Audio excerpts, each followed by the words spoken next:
Episode number 8۔ بس گاؤں کے راستے چھوڑتا ہوا آخر کار شہر میں داخل ہو گیا۔ کھیتوں اور کلیانوں کی جگہ اب دور دور تک پھیلی ہوئی بلند عمارتوں نے لے لی تھی۔ سڑک وسیع ہوتی گئی اور اس کے ساتھ ساتھ ٹریفک بھی بڑھتا گیا۔ احسان کے لیے یہ سب نیا نہیں تھا، وہ پہلے بھی شہر دیکھ چکا تھا، مگر آج وہ ان سب چیزوں کو دل سے محسوس کر رہا تھا۔ لیکن وہ پھر بھی الجھن میں تھا۔ یہ اتنا بڑا شہر اور وہ ایک چھوٹے سے گاؤں کا معمولی سا رہنے والا۔ دل میں ایک لمحے کو بے چینی سی ابھری۔ ہاں، مگر وہ پر امید بھی تھا۔ بس اڈے پر پہنچ چکی تھی۔ یہاں اسے ٹیکسی لے کر یونیورسٹی جانا تھا اور پھر ہاسٹل میں داخلہ لینا تھا۔ اس نے ذرا سا جھجکتی ہوئی ایک ٹیکسی کرائے پر لے لی اور سیدھا بوائز ہاسٹل کے قریب اتر گیا۔ اجنبی سا، کچھ کنفیوز سا، وہ اپنا سامان سنبھالتا ہوا دھیرے دھیرے ہاسٹل کے اندر داخل ہوا۔ ہاسٹل کی عمارت خاصی بڑی تھی۔ 2 منزلہ عمارت میں جگہ جگہ راہداریاں اور ایک کے بعد ایک کمرے بنے ہوئے تھے۔ ہاسٹل کے چوکیدار نے اس کا سامان اٹھایا اور اسے اس کے کمرے تک چھوڑ آیا۔ کمرہ چھوٹا سا تھا، جس میں 2 بیڈ لگے ہوئے تھے۔ ایک طرف لکڑی کی 2 چھوٹی الماریاں رکھی تھی، جبکہ دونوں بیڈز کے درمیان سامنے والی دیوار میں کھانے پینے کے لیے جگہ بنایا گیا تھا۔ دائیں طرف والی بیڈ پر ایک لڑکا اینک آنکھوں پر جمائے کسی کتاب میں محو مطالعہ تھا۔ احسان کمرے میں داخل ہوا تو چوکیدار اس کا سامان دروازے پر ہی رکھ کر واپس چلا گیا۔ احسان نے دھیرے سے کہا، السلام علیکم۔ لڑکے نے کوئی جواب نہیں دیا، بس کتاب سے نظریں اٹھائیں اور اینک کے پیچھے سے اسے اوپر سے نیچے تک بغور دیکھا۔ پھر نہایت سپاٹ لہجے میں بولا، وہ والا آپ کا بیڈ ہے؟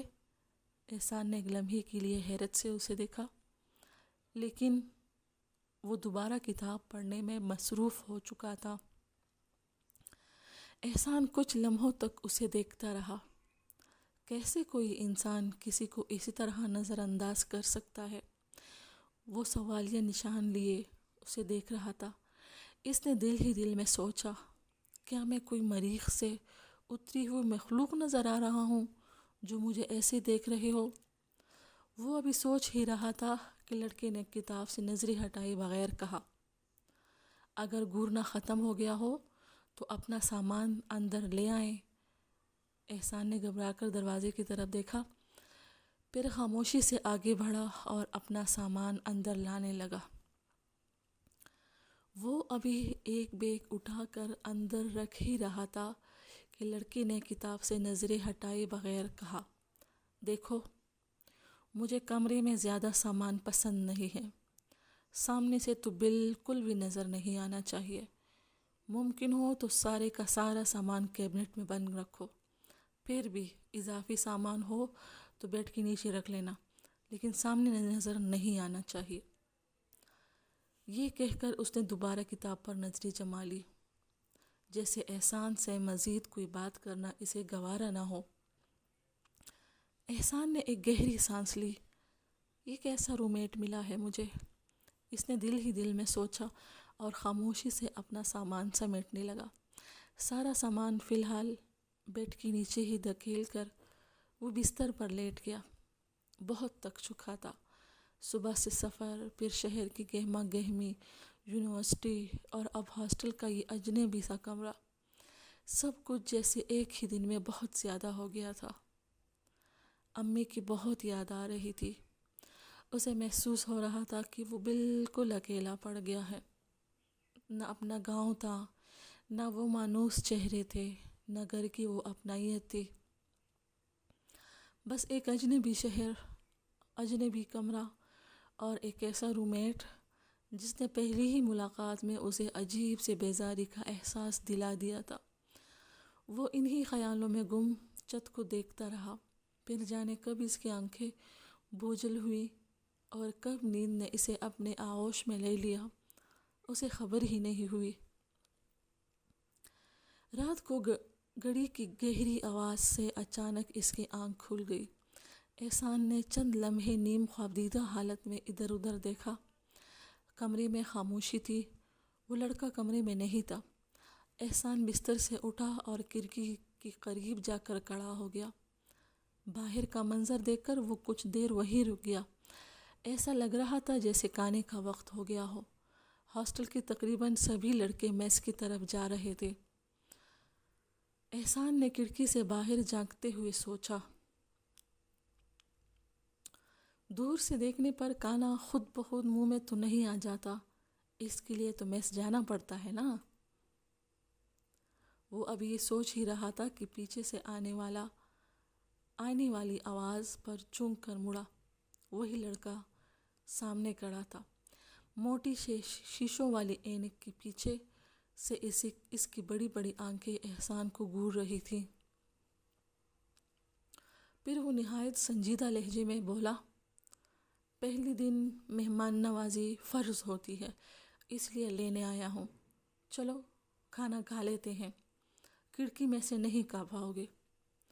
وہ ایک لمحے کو رکا، پھر اسپاٹ لہجے میں بولا، پھر بیٹھ کر یہاں سوگ مناتے رہنا کھانا کھانے کے بعد۔ احسان کے ہاتھ وہی رک گئے۔ سوگ؟ احسان نے سوالیہ نظروں سے اسے دیکھا۔ سوگ کس بات کا مناؤں گا میں؟ لڑکی نے لاپرواہی سے کندھے اچکائے اور دروازے کی طرف بڑھتے ہوئے بولا، مجھے کیا پتا، یہ تو آپ کو ہی پتا ہوگا نا۔ احسان چند لمحے اسے دیکھتا رہا، پھر خاموشی سے اس کے پیچھے چلتا ہوا کمرے سے باہر آ گیا۔ اس کا کمرہ دوسری منزل پر تھا۔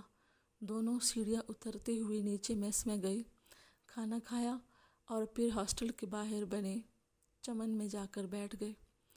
کچھ دیر خاموشی چھائی رہی، پھر لڑکی نے اینک درست کرتے ہوئے کہا، دیکھو، مجھے یہ فضول بیٹھنا، باتیں کرنا، سگریٹ پینا، گپے مارنا بالکل بھی پسند نہیں ہے۔ احسان نے حیرت سے اس کی طرف دیکھا۔ وہ سنجیدہ چہرے کے ساتھ اپنی بات جاری رکھتے ہوئے بولا، لیکن مہمان کے لیے پہلے دن یہ سب فرض ہے۔ پھر اس نے احسان کی طرف دیکھا اور قدرے تنبیہ بھرے انداز میں کہا، یہ مت سمجھنا کہ میں ہر روز تمہیں ایسے ہی گھمانے پھرانے لے جاؤں گا۔ اچھا، تو مہمانوں کو باتیں سنانا بھی فرض ہے؟ نہیں، مطلب میں صرف فرائض جاننا چاہتا تھا بس۔ احسان نے جھجکتے ہوئے صفائی دی۔ لڑکے نے ایک بار پھر اینک میں بڑی بڑی آنکھوں سے اسے گورا۔ ایک طرف مہمان نوازی کی فرض سمجھا رہا تھا اور دوسری طرف اسی مہمان کو پہلے ہی دن تیور بھی دکھا رہا تھا۔ عجیب تھا۔ احسان نے پہلی بار غور سے اسے دیکھا۔ ویسے آپ کا نام کیا ہے؟ احسان نے لڑکے سے پوچھا۔ لڑکے نے چند لمحے اسے دیکھا، پھر اینک کے پیچھے سے اپنے سنجیدہ آنکھیں سکیڑتے ہوئے بولا، نام جان کر کیا کرو گے؟ احسان نے سر پکڑ لیا۔ ارے بھائی، کمرے میں رہیں گے تو ایک دوسرے کو نام ہی سے پکاریں گے نا، ایک دوسرے کو اے جی او جی کہہ کر تو نہیں بلائیں گے نا۔ احسان نے ہلکی سی حیرت سے اسے دیکھا۔ لڑکے کے ہونٹوں پر ہلکی سی مسکراہٹ کی جنبش ہوئی، مگر اگلی ہی لمحے اس نے پھر سے چہرہ سنجیدہ کر لیا۔ زید نام ہے میرا۔ اچھا نام ہے۔ زید نے کوئی جواب نہیں دیا، بس اینک درست کی اور سامنے دیکھنے لگا۔ احسان نے دل ہی دل میں سوچا، نام زید ہے اور مزاج ایسا جسے دنیا بھر کے لوگوں سے بدلہ نہیں نکلا ہو۔ ایپیسوڈ نمبر 8 یہیں پر ختم ہوا۔ اگر آپ کو کہانی اچھی لگی ہو تو لائک اور سبسکرائب ضرور کیجیے۔ کمنٹس میں اپنے رائے کا اظہار ضرور کریں۔ شکریہ۔